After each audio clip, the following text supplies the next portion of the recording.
Hi viewers, welcome to our channel. இன்றைக்கி நம்ம சேனலில் என்ன ரெசிபி பார்க்க போகிறோன்னா, உளுத்தம்பருப்பை வச்சு புட்டு பண்ண போகிறோம். ரொம்பவே ட்ரெடிஷ்னலான ஹெல்த்தியான ரெசிபிங்க. புட்டுனாவே ஜென்ரலாகவே அரிசி இல்லைன்னா ரவை வச்சு பண்ணுவோம். இந்த உளுத்தம்பருப்பு வச்சு பண்ணுற புட்டு ரொம்ப ஹெல்த்தியாக, ரொம்ப நல்ல டேஸ்டியாக, உதிராக அருமையாக இருக்கும். வாங்க எப்படி பண்ணுறதுன்னு பார்க்கலாம். இதுக்கு ஒரு வாணலியில் 1 கப் அளவு உளுத்தம்பருப்பு எடுத்திருக்கேன். உளுத்தம்பருப்பை நல்லா அப்படியே மீடியம் ஃப்ளேமில் வச்சு ஒரே மாதிரி கைவிடாமல் நல்லா செவக்க வறுத்துக்கணும். கொஞ்சம் ஒரு 10 நிமிஷம் கைவிடாமல் அப்படி வறுக்கணும். வறுத்தா தான் ஒரே மாதிரி வறுபடும். உளுத்தம்பருப்பை நல்லா செவக்க வறுத்துட்டு பண்ணும்போது வழுவடு நல்லா இல்லாமல் அருமையாக இருக்கும் புட்டு. பச்சை வாசனையும் போய் நல்லா டேஸ்ட்டாக இருக்கும். குழந்தைகளுக்கு உளுத்தங்கஞ்சி, உளுத்தம் பாலெலாம் கொடுக்கும்போது குடிக்க மாட்டாங்க. இந்த மாதிரி புட்டாக செஞ்சு கொடுத்தோம்னா ரொம்ப ஹெல்த்தியான டிஷ்ஷாகவும் ஆயிரும், இஷ்டமாகவும் சாப்பிடுவாங்க. பருப்பை நல்லா செவக்க வறுத்துட்டாச்சு. இப்போ அடுப்பை ஆஃப் பண்ணிவிட்டு இதை எடுத்து ஆற வச்சிடலாம். இப்போ அதே வாணலியில் உளுத்தம்பருப்பு எந்த கப் எடுத்தோமோ அதே கப்பில் 1/2 கப் அளவு அரிசி எடுத்துக்கலாம். அரிசி பச்சரிசி, புழுங்கலரிசி எது வேணால் எடுத்துக்கலாம். நான் இன்றைக்கி பச்சரிசி சேர்க்குறேன். அரிசியும் இதே மாதிரி நல்லா செவக்க வறுத்துக்கணும். இது பச்சரிசினால் சீக்கிரமாக வறுபட்டுரும். இதையும் கைவிடாமல் அப்படியே வறுக்கணும். கலர் அப்படியே மாறிட்டு வருது பாருங்கள். இதையும் நல்லா அப்படியே செவக்க வறுத்துட்டு இப்போ அடுப்பை ஆஃப் பண்ணிடலாம். அந்த பருப்பு கூடையே இதையும் எடுத்து நல்லா ஆற வச்சிடலாம். பருப்பு கூடையே ஒரே தட்டில் சேர்த்து ரெண்டையும் நல்லா ஆற வச்சுருக்கேன். துளி கூட சூடு இருக்கக்கூடாது. நல்லா கம்ப்ளீட்டாக ஆறுனதுக்கப்புறமா இது எல்லாத்தையும் ஒரு மிக்ஸி ஜாரில் சேர்த்துட்டு இது கூட வாசனைக்காக 2 ஏலக்காய் சேர்த்துக்கிறேன். இப்போ இதையே அப்படியே ரவையை விட இன்னும் கொஞ்சம் சன்னமாக வர மாதிரி அரைச்சிக்கலாம். ரொம்ப நைஸாக அரைச்சிட வேண்டாம். பாருங்கள், இந்த பதத்தில் இருந்தால் போதும். ரொம்ப நைஸாக போயிடுச்சுன்னா வழுவழுன்னு ஆயிரும்.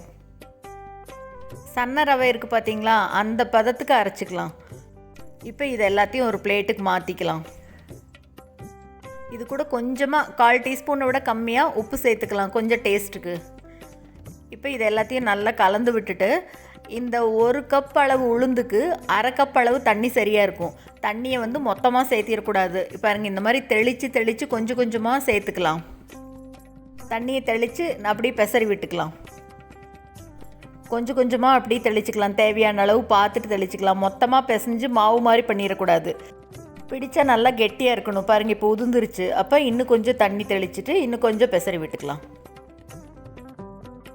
கையில் எடுத்து அப்படி பிடிச்சி பார்த்தோம்னா நல்லா கொழுக்கட்டை மாதிரி கெட்டியாக நிற்கணும். பாருங்கள், அப்படியே நிற்கிது. நம்ம உதுத்து விட்டால் தான் உதிரும். பாருங்கள், இந்த பதம் இருந்ததுன்னா கரெக்டாக இருக்கும். பாருங்கள், இந்த அளவுக்கு மாவு நல்லா உதிரியாக இருக்கணும். நீங்கள் பெசரி விட்டது கொஞ்சம் அப்படியே அங்கங்கே உருண்டையாக தெரிஞ்சதுன்னா மிக்சியில் பல்ஸ் மோடில் வச்சு ஒரே ஒரு திருப்பிக்கலாம். அதையும் ரொம்ப ஓட்டிடக்கூடாது. பல்ஸ் மோடில் வச்சு ஒரே ஒரு திருப்பிட்டு இது எல்லாத்தையும் இட்லி தட்டத்தில் ஒரு துணியை வச்சு நல்லா ஆவியில் வேக வச்சு எடுக்கணும். புட்டு மாவு பதம் பாருங்கள் எவ்வளோ கரெக்டாக இருக்குன்னு. இந்த மாதிரி இருக்கணும். பாருங்கள், இந்த பக்கம் பாத்திரத்தில் முதல்ல தண்ணி கொதிச்சிட்டு இருந்தது, அதுலேயே வச்சுருக்கேன். இப்போ இது மேலே ஒரு கைப்பிடி அளவு நல்லா ஃப்ரெஷ்ஷாக துருவின தேங்காயை சேர்த்துக்கலாம். மூடி வச்சிடலாம். ஒரு 10 நிமிஷத்துக்கு நல்லா ஆவியில் வேகட்டும். 10 நிமிஷம் கழித்து பார்க்கலாம். பாருங்கள், அப்படி நல்லா வெந்து வந்திருக்கு. பாருங்கள், மாவு எடுத்து இப்படி திரித்து பார்த்தீங்கன்னா நூல் மாதிரி திரிஞ்சு வரணும். அதுதான் கரெக்டான பதம். பாருங்கள், இந்த மாதிரி நிற்கணும். அப்போ தான் நல்லா வெந்திருக்குன்னு அர்த்தம். திரிக்கும் போது உதிர்ந்துருச்சுன்னா இன்னொரு 2 நிமிஷம் வச்சு வேக வச்சுக்கலாம். ஒன்றும் தப்பில்லை. இப்போ இது எல்லாத்தையும் எடுத்து வேற ஒரு தட்டத்துக்கு மாற்றிக்கலாம்.